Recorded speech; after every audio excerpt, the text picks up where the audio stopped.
This podcast is presented by the Florida Thoroughbred Breeders and Owners Association and the Florida Department of Agriculture. Hello again, everyone, and welcome to another edition of the Florida Horse Podcast, produced here at the Kaplan Media Studios in Ocala, Florida. Well, year in and year out, Florida breds have distinguished themselves around the world competing in racing's most prestigious events. FTBOA recently honored this excellence at the 75th Anniversary Champions Gala that celebrated the Florida thoroughbred industry's headline makers of 2022. In this podcast, we meet our winners and their connections as they tell their stories and thank those that made their championship year a success. We begin with three-time Florida Stallion of the Year, Cozan. Cozan posted progeny earnings of more than $4.5 million in 2022. Only Montbrook and Wildcat Air have been honored with more Stallion of the Year titles. Brenton Crystal Fernan of Journeyman Stud, part of the horse ownership, accepted the honor, along with Larry King, representing Marilyn Campbell's Stonehenge Farm South. Al Shagab Racing also partnered on the horse. Stonehenge was so important to our success with Cozan because when I was first alerted about Cozan being available, it was from Ben Taylor at TaylorMade Farm, a friend of mine. And he said, this horse is available.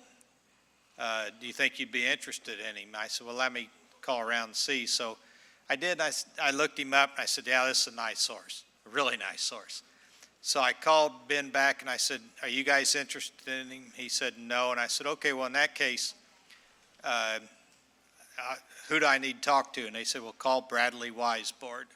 So I called Brad and he told me what they wanted to do. And I said, well, you know, that's a pretty steep price, but let me make one phone call.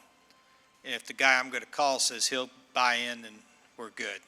So I called Gil Campbell, and I said, Gil, I like this horse. What do you think? And he says, sounds good to me. Let's buy him. It took 5 seconds for Mr. Campbell to make that decision. And from that, you know, Cozan became a Florida sire. We were fortunate that he worked the way he did. You know, he's one of those horses that gets horses that'll run at 2, 3, 4, and 5. They'll go dirt, grass, short, long. We're thrilled to have him, but I can't stress how important it is to have brought Stonehenge along as a partner. The Sunshine State's leading juvenile and freshman sire, Gervin, was on fire with freshman sire earnings of nearly $2 million in 2022. He was represented by 52 starters and 20 winners. His top money earners included Florida Sire Stakes winner Atomically, Graded Stakes winner Damon's Mound, Dorth Vader, and Ocala Stud homebred Devious Diane. Michael Farrell accepted the honor on behalf of Ocala Stud. I have to thank Brad Grady and Brett Jones of Airdrie Stud for having the opportunity to stand Gervin. We had talked to, David and I and Joe had talked to Brad Grady about standing Gervin, but there was a couple farms in Kentucky that were also talking to him. Next thing you know, Brett Jones got involved, and he wanted to stand the horse. Then Brad Grady let him know that we were interested in the horse. He said, well, look, I'll make this easy for you. You've got a farm down there. I'll go in with you, buy the horse, and let's stand him at Ocala Stud. And the rest is history. And that's how we wound up with the horse. So naturally, we hated to see the horse leave, but that's the business. Mr. Prospector left here. Northern Dancer left Maryland to go to Kentucky. Long story short, if you do really good, you're going to Kentucky. That's just the way it is. That's life as it is. So we were sorry to lose him. But as they say, better to have loved and lost than to never have loved at all. So we had the use of the horse for 3 years. The people in Marion County had the use of the horse at a reasonable price for 3 years, and so now he's standing for a lot more in Kentucky. This sale the next few days, there's going to be some people that have 2-year-olds in there. There's going to be yearlings that are going to be 2-year-olds next year, and they're going to do well. So they've done well. Sure, it's a loss to us, but it's just life the way it is. I couldn't be more appreciative of everybody that supported the horse while he was here. He did great. You know, he came here, he's my tail of a cotty. People didn't like that. I could name you a dozen horses that we've had at our farm that turned out to be very good sires that were not by fashionable horses. We had Notebook, Montbrook, Quinteros. I could go on and on. You can go all the way back to Rough and Tumble. This is the greatest sire that's ever been in Florida. Sire Dr. Fager, a lot of other good horses. They were not by fashionable horses. So that didn't bother me. He's done well. He's no longer here, but hey, we're thankful to have him for as long as we did.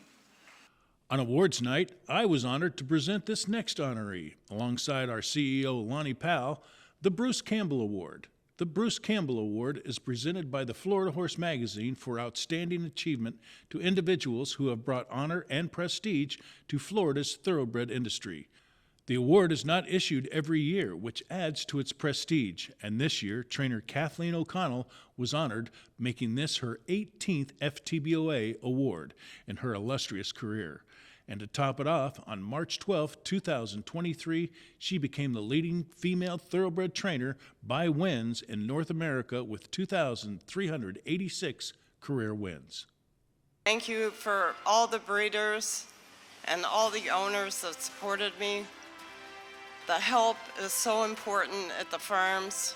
All the people that have everything to do with everything in the industry, from the grooms to the hot walkers to the exercise boys that prepare all the horses. There isn't enough thanks to go around. And I really appreciate everybody, and I can't thank you enough.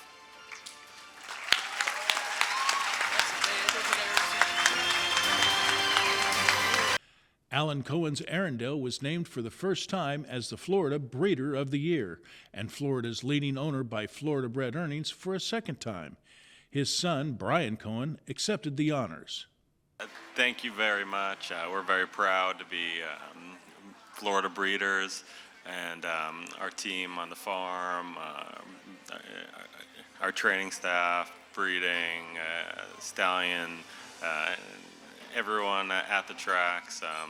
It's a team effort, and Lonnie and Mr. Isaacs, thank you guys so much for all your hard work and everything you're doing in Tallahassee.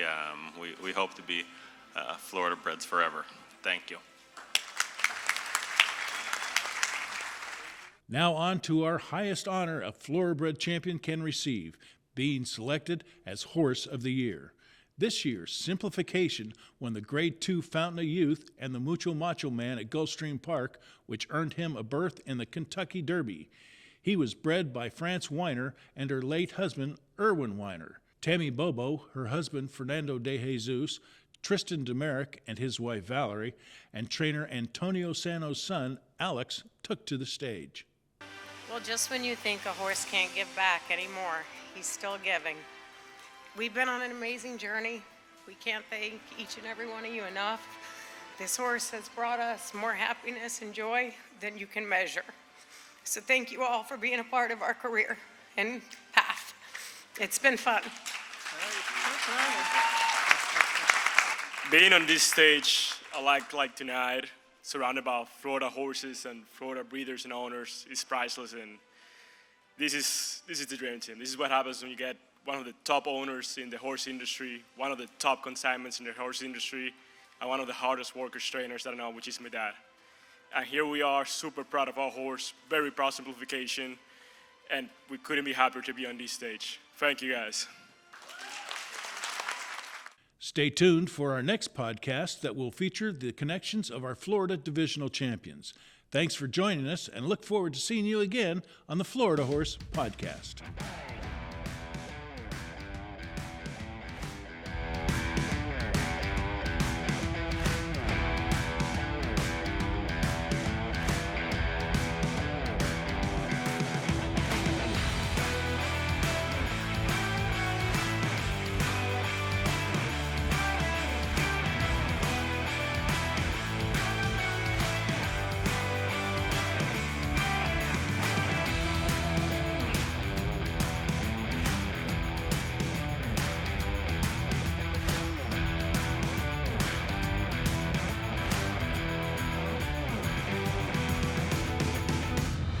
This podcast is presented by the Florida Thoroughbred Breeders and Owners Association and the Florida Department of Agriculture.